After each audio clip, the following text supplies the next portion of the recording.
paz do Senhor. Amém. Amém. Convido os irmãos a abrirmos a Bíblia em livro de Jonas, o profeta Jonas, capítulo 4. Vamos ler o versículo 6 até o versículo 11. Jonas capítulo 4.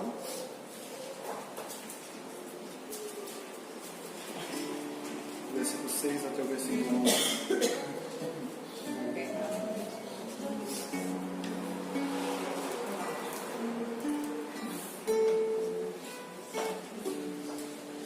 Amém? A palavra do Senhor diz assim: E fez o Senhor Deus nascer uma aboboreira, e ela subiu por cima de Jonas, para que fizesse sombra sobre a sua cabeça, a fim de o livrar do seu enfado. E Jonas se alegrou em extremo por causa da aboboreira.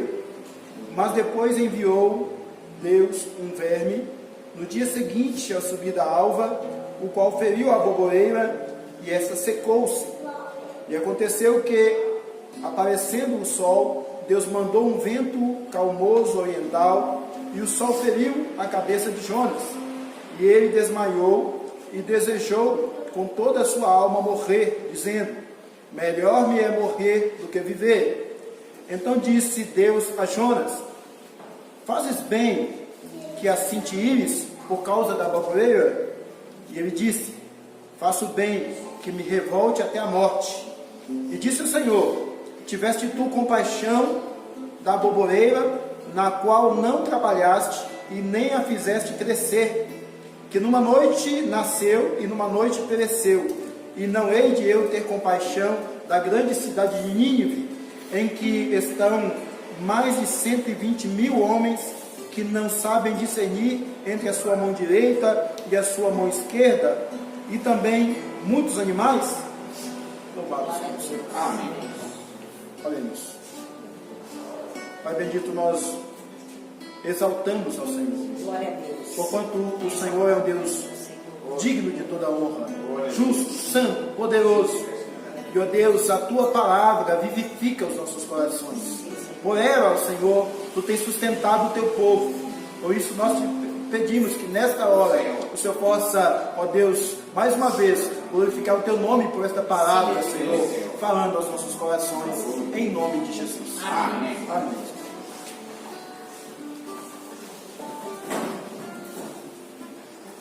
Queremos entender o que se passa nesse momento. Depende de compreender um pouco, de retroceder um pouco no livro de Jonas, e lá no princípio, em que Deus dá uma ordem a Jonas, que ele saia de Israel e vá até uma cidade chamada Nínive, com o objetivo de exortar, de pregar ao povo, de trazer o povo, pela palavra de Deus, trazer o povo ao arrependimento, porque disse Deus lá no início do capítulo que a maldade do povo já tinha chegado até ao Senhor. Tamanha era a insensatez, a impenitência, a maldade daquele povo, né, que aquilo já estava incomodando ao Senhor, e o Senhor faz com que ele orienta, ele diz a Jonas que ele vá até lá e pregue ao povo, para que se arrependam. O objetivo de Deus era esse: que as pessoas se arrependessem dos seus maus caminhos e voltassem, tornassem a Deus. E o capítulo 1 de Jonas, ele nos apresenta uma coisa curiosa, que é o profeta resistindo ao que Deus ordenou que ele fizesse. E por que Jonas resiste?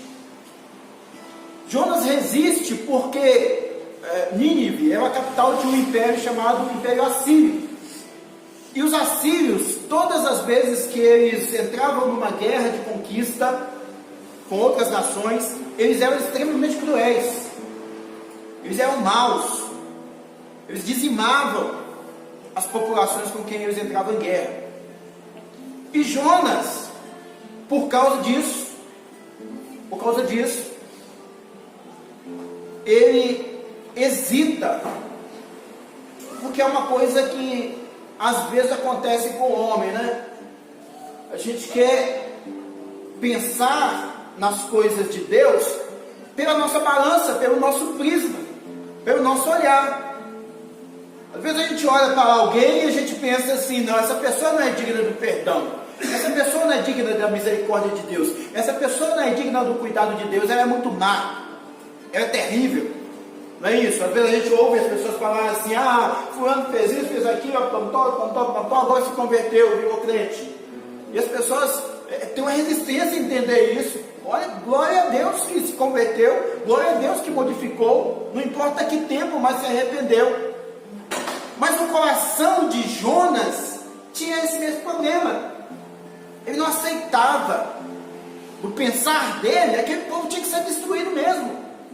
E é por isso que a palavra de Deus, ela diz assim, que a ira do homem não opera a justiça de Deus. A ira do homem não opera a justiça de Deus, não tem como. Às vezes a gente pensa em determinadas coisas, mas se a gente volta para o que é a vontade de Deus, a vontade de Deus é não, essa pessoa tem que alcançar misericórdia. Porque a minha misericórdia é para essa pessoa, é para o perdido, é para aquele que está fraco, que está doente. Então o primeiro capítulo fala basicamente disso, da impenitência de Jonas. O segundo capítulo vai nos mostrar o momento em que Jonas, ele foge e ele entra no navio, que o navio vai na direção contrária, o navio vai para Tarsis. Ele entra nesse navio e se acomoda nesse navio, mas acontece uma tempestade muito forte, tempestade assustadora, e as pessoas todas do navio ficam temerosas com aquilo, e eles lançam sortes ali, muitos buscando seus próprios deuses, e eles entendem ali que o problema estava com Jonas. Por que isso aí, gente? Se a gente observar, eles lançaram sortes. Lá no texto bíblico fala que cada um orou ao seu Deus. E o interessante é que lá no hebraico, um dos sentidos da palavra diabo, ou Satanás, é acusador. Então, na hora ali, Jonas estava fazendo alguma coisa contrária à vontade de Deus. Então foi acusado na hora, no momento. Então não pense a pessoa que ela tem uma incumbência de Deus, ela recebe o mandamento de Deus para cumprir alguma coisa, para exercer alguma missão na presença de Deus, que ela vai ficar escondida. Não, ela não vai ficar escondida. Porque o adversário, o diabo, ele é o primeiro que vai acusar aquela pessoa. No meio da multidão vai ser a palavra: não, é esse aí. É isso. Então, eu me recordo de um colega que trabalhou comigo e, rapaz, servo de Deus, mas aí um dia ele estava passando por uma dificuldade financeira, e na época existia aquele negócio de bingo aqui em Belo Horizonte, estava um movimento com esse negócio, e os colegas dele lá chamaram ele para convidá-lo, saindo do trabalho. Ele estava no trabalho, os colegas: não, vamos lá com a gente. Ele: não, gente, isso não agrada a Deus, não sei o que, mas você não precisa jogar não, só acompanha a gente. Ele caiu na besteira e foi. Quando ele chega lá, de todos os que estavam lá, só ele era crente, só ele era servo de Deus. Quem ganhou? Ele, com dinheiro que os outros emprestaram para ele jogar. Aí, ótimo, ele ficou super feliz no momento, foi para casa, super feliz, né? Estava com as dívidas, pagou as dívidas. Aí, quando ele volta, na segunda-feira que ele chega na empresa, estava o maior murmúrio dentro da empresa, aquela conversa: olha, mas fulano, ele é crente, e você ficou sabendo que ele jogou, ele foi no bingo, ele jogou lá. Então aquele negócio, a reputação dele como crente foi colocada em xeque. pelo mesmo pessoal que convidou ele para ir. Foi acusado. E foi identificado. Não ficou, né,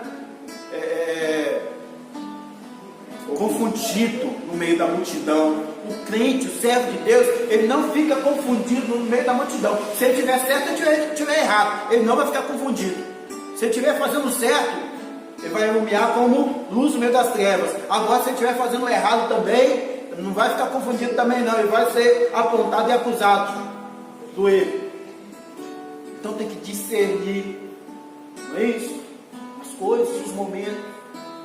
E o capítulo 3, ainda no capítulo 2, Jonas, ele é procurado ali por aqueles homens do barco. E é interessante que o mestre do barco chega até ele, quando encontra Jonas, Jonas está dormindo. Aí o mestre chega para ele e fala assim: o que você tem, ô dormioco? Tem uma versão da Bíblia que fala ô dormioco, essa versão que eu estou falando, ô dormioco, e tem uma outra que fala assim: o que você tem, ô dormente? Aquele que dorme.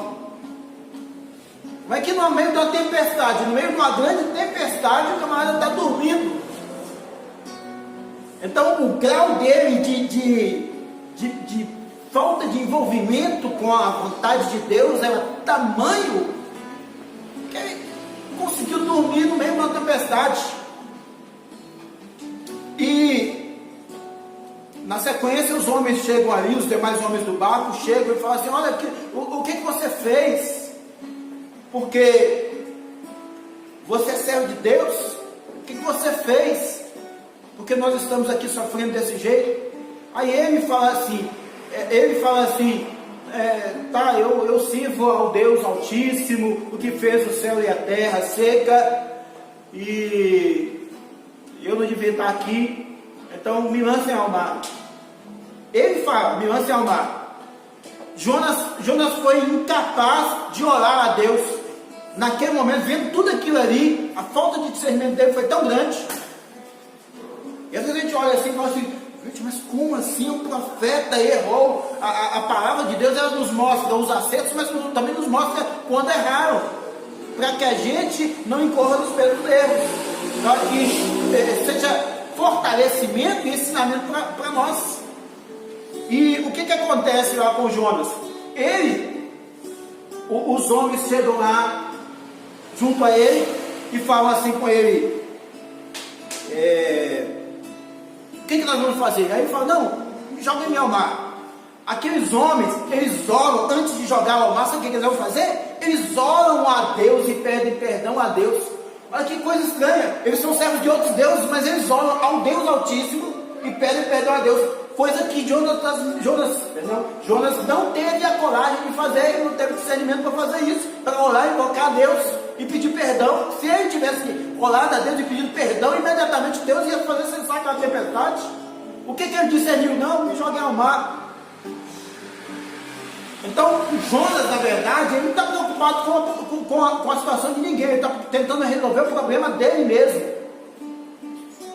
Porque ele pede a própria morte, porque ele não está dando conta da situação. Então o que é mais fácil? É mais fácil resolver com Deus ou é mais fácil eu morrer? É fácil morrer. E às vezes a gente faz assim, não é? Está com um problema, alguma falta de direção, falta de comunhão com Deus, algum erro, algum pecado que a gente comete, e a gente, em vez de entrar no nosso quarto, fazer um concerto com Deus: Senhor, tem misericórdia, me perdoa, faz um concerto comigo, Senhor. Aí o que a gente faz? A gente foge da presença de Deus.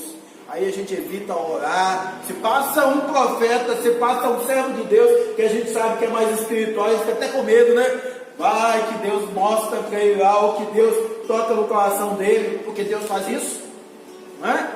Deus faz isso, toca no coração dele, fala alguma coisa lá e a gente se sente incomodado. Então às vezes a gente foge de Deus. Aí o que aconteceu com ele? Jonas, ele ia lançado ao mar. Aí Deus providencia um grande peixe, o peixe engole Jonas, 3 dias e 3 noites, ele fica no ventre daquele peixe, Deus mostrando a ele que ele precisava morrer e ressuscitar. precisava disso. Igual a gente precisa, quando a gente é batizado, não é isso? Nós convertemos, mas não é fácil só converter. O símbolo do batismo para nós é isso. Ele representa o que é o processo que Deus faz conosco. Ele nos mata para esse mundo, mas nos ressuscita para Deus. O homem espiritual, o homem natural tem que morrer para que o homem espiritual possa crescer. Natureza humana, ela tem que morrer, para que a natureza espiritual ela possa ascender, ela possa crescer e dar lugar às coisas do Espírito. E Jonas aí, no próximo capítulo, aí lá dentro do ventre do peixe, o que acontece? Dentro do ventre do peixe, Jonas ora. Porque aí ele vê que a morte não é coisa tão fácil assim quanto ele estava achando que era, né? Ele não pediu a morte? Deixa o peixe engolir e pronto, né? Não, lá no ventre do peixe ele ora. Ele ora, ele é tocado e ora a Deus e se conserta com Deus. Aí, depois que Deus faz com que o peixe lance na praia novamente, aí Deus ordena ele, vai lá e faz o que eu te mandei fazer. Te mandei ir lá a Nínive e pregar para aquele povo. Vai lá e faz o que eu te mandei fazer. Aí ele vai. E o povo aceita a palavra imediatamente. Ele estava achando que ia ser aquela confusão toda, aquela dificuldade toda, mas imediatamente o povo aceita a palavra, o povo se converte, o povo começa a ir buscar a Deus em jejuns, e o povo ficou foi tão tocado por aquela palavra, pela mensagem de Deus, que eles não só jejuaram eles, mas eles também fizeram com que os animais se jejuassem também, porque diz a palavra que nem os animais eles deixavam beber água nem comer nada, para que Deus se arrependesse, mudasse a sentença que tinha para com eles. E Deus faz isso. Diz a palavra que até o rei de Nínive, ele rasga suas vestes e ele decreta o jejum, que todo mundo tinha que jejuar mesmo, e todos vão ali diante de Deus, oram, se arrependem e mudam. E Deus reverte a sentença. A sentença era de morte, então Deus agora não. E o povo é alcançado pela misericórdia e pela graça de Deus. E olha que coisa interessante. Aí Jonas ele fica mal com isso. O capítulo 4 fala disso. Jonas fica muito mal com isso. Aí Jonas vai, sai da cidade, faz uma cabaninha para ele, se senta e fica lá. Aí diz o texto que ele fica olhando para ver o que vai acontecer com a cidade. Porque no coração dele, no final das contas, Deus ia destruir o povo mesmo. O texto diz isso.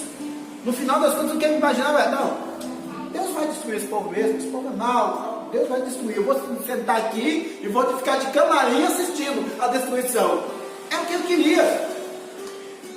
E entendendo o que era o profeta naquele tempo, a gente consegue entender uma outra questão também. O que a palavra diz sobre o profeta? Deus mesmo disse, quando a palavra que for dita pelo profeta acontecer, vier à existência, aí se entenderá que é verdade. Não é isso que a Bíblia diz? Então, para o profeta, na sua vaidade, na sua arrogância emocional, a palavra dele tinha que se cumprir. Mais importante a palavra dele se cumprir do que a palavra de Deus. Porque aí ele ia ser dado como profeta para todo mundo. Não, olha, Jonas, ele falou e o que ele falou se cumpriu. Mas aí, olha que interessante. O detalhe é que na profecia de Deus, a compreensão da profecia, a compreensão dele estava equivocada. Porque a profecia de Deus era, o povo deveria se arrepender para que aquilo não acontecesse. A profecia de Deus era isso. Ela continha a sentença e a orientação para que o povo se arrependesse. Ele só viu a sentença. Às vezes, amados, a gente olha para as coisas que Deus faz, para as coisas que Deus fala conosco, para as coisas que acontecem em volta da gente, e a gente só vê sentença. A gente não vê a misericórdia de Deus, a gente não vê a graça de Deus, a gente não vê um Deus que olha para o homem com carinho, com amor, com cuidado, com zelo, que amou o homem de forma que deu o seu próprio filho. Amém. A gente não consegue olhar isso às vezes. E às vezes a gente quer executar um juízo apenas. A gente quer que um juízo seja executado. E a gente julga, a gente condena. A gente quer ver, né? Não tem pessoas que olham assim e falam assim: em nome de Jesus, Deus vai mostrar para ela, Deus vai fazer justiça. E a gente põe Jesus no meio disso, da nossa ira. A gente quer fazer com que Deus faça as nossas vontades completamente distorcidas em relação à Bíblia. E aí o que acontece? Deus vai e vê lá que Jonas está lá naquela cabana, faz a borboleta subir, que havia um sol intenso, forte. A borboleta cresce, ela nasce, cresce rapidamente e ela faz sombra para ele. Ele adora aquilo, ele gosta daquilo, ele fica feliz com aquilo. Aí o que acontece? Na sequência, Deus manda um verme lá, o verme come a borboleta, ela seca, e Deus manda um vento, e esse vento favorece que o sol venha com mais intensidade sobre a cabeça de Jonas, e ele olha para a borboleta e ele fica mal com aquilo, e ele deseja a morte. Senhor, me mata de uma vez. Me mata de uma vez. Ele olha para a borboleta, e olha que interessante, a borboleta era para ele o quê? Sombra. Mas o que Deus diz sobre sombra para a gente? Aquele que habita no esconderijo do Altíssimo, a sombra do Senhor onipotente o cobrirá. É a sombra do Senhor. Jonas esqueceu da sombra do Senhor onipotente e estava preferindo a sombra de uma borboleta. Olha que coisa, às vezes nós trocamos a sombra do onipotente por a sombra de uma borboleta. Em algum momento, uma coisa passageira, a borboleta é uma coisa passageira. Deus não, Ele é eterno. Glória a Deus. Às vezes a gente se encontra numa determinada situação e a gente pensa assim: não está cômodo para mim, tem uma sombra aqui, eu vou ficar aqui, tá bom desse jeito. Mas não é aquela a posição que Deus quer para a gente. Deus queria que Jonas estivesse ali prostrado? Não. Deus estava olhando, estava cuidando. Mas ele queria que ele estivesse prostrado daquele jeito, desejando a morte? Não, de maneira nenhuma. Aí, nós entendemos uma coisa: o servo de Deus, ele tem que buscar a Deus constantemente. Senhor, sombra. Porque a sombra de Deus, essa sombra de Deus, ela representa poder, a graça, a misericórdia, o amor de Deus, o cuidado, o zelo de Deus com a nossa vida. A borboleta não é passageira. Às vezes a gente está numa situação cômoda, está cômoda ali por enquanto, mas vai passar. Vai passar. Aí Deus chama Jonas e fala assim: Jonas, você teve mais misericórdia dessa borboleta que é passageira, que você nem fez nascer, nem crescer. Você teve mais misericórdia dela do que de uma cidade com 120 mil pessoas e animais, que não sabem discernir entre sua mão direita e esquerda. Eles não têm entendimento de nada. Eles estavam no erro, estavam no pecado, não tinha entendimento de nada. Eu trago você aqui para mostrar, para trazer a eles a minha palavra, para falar com eles de salvação, para falar com eles da graça, do amor, da misericórdia de Deus. E você está preocupado com a borboleta? Até aquele momento, Jonas não tinha entendido nada. Meus queridos, às vezes Deus nos trata, Ele trata conosco, e às vezes Ele precisa tratar de uma forma, às vezes severa, mas entenda uma coisa: a palavra de Deus diz assim que um pai corrige um filho a quem ama, e diz a palavra assim: se aceitais a correção, Ele vos trata como filhos. Agora você decide como é que você quer ser tratado. Você quer ser tratado como um estranho, né? Porque o pai tem liberdade para chegar para o filho e corrigir: olha, filho, eu estou te corrigindo porque eu te amo, né? você é meu filho, eu quero que você acerte o caminho, eu quero que você faça as coisas certas, eu quero que você ande na direção certa, eu quero que você acerte no seu caminho, eu quero que você não incorra em erros. É para isso que Deus corrige. É para isso. A correção de Deus, ela é para a nossa salvação, para o nosso fortalecimento, para o nosso amadurecimento. A gente precisa crescer, como Jonas precisava crescer. O livro só tem 4 capítulos, mas a gente não sabe a história de Jonas, mas por certo, a partir desse momento aí, quanta coisa Deus não deve ter realizado a partir da vida de Jonas, porque veio o ensinamento. E quando vem o ensinamento da gente, a gente muda atitudes e comportamentos. Jonas precisava mudar atitude e comportamento. Evangelho, a palavra de Deus, é para fazer a gente mudar atitudes e comportamentos. Quando a gente entende isso, aí a gente começa a pensar assim: as minhas vontades, as minhas atitudes, os meus comportamentos agora são regidos pela palavra de Deus. É a palavra de Deus, é a vontade de Deus. O que eu queria? O que eu quero, o que eu desejo, pouco importa, porque a vontade de Deus é soberana, ela é poderosa. Diz a palavra de Deus que os pensamentos de Deus são mais altos que os meus pensamentos. A sabedoria de Deus, ela é eterna, ela é completa. Às vezes a gente não dá conta disso, mas como é que é? Deus, eu não estou entendendo por que o Senhor está trazendo essa pessoa para a igreja. Você olha para a pessoa e fala assim: meu Deus, o que o Senhor está fazendo, Senhor? O que você está fazendo para a nossa igreja? Aí você traz a pessoa, não é isso? Às vezes você vê a pessoa, quantas vezes, é interessante, um caso de uma igreja que eu estive uma vez, e eu observei que chegava ali, todo dia, um rapaz que tinha um problema mental. Mas o curioso é que os crentes mesmo da igreja atrasavam, chegavam às vezes muito tarde, por N problemas. Mas ele sempre chegava no horário, mesmo tendo problema mental, mas ele chegava no horário, ele chegava e sentava ali. Aí uma vez eu observei que chegou um irmão, ficou incomodado com ele sentar ali do lado, porque o olhar do homem é um. Às vezes você olha e acha loucura determinadas pessoas estarem na igreja. Mas interessante que a palavra de Deus diz assim, que a palavra de Deus é loucura para os que perecem.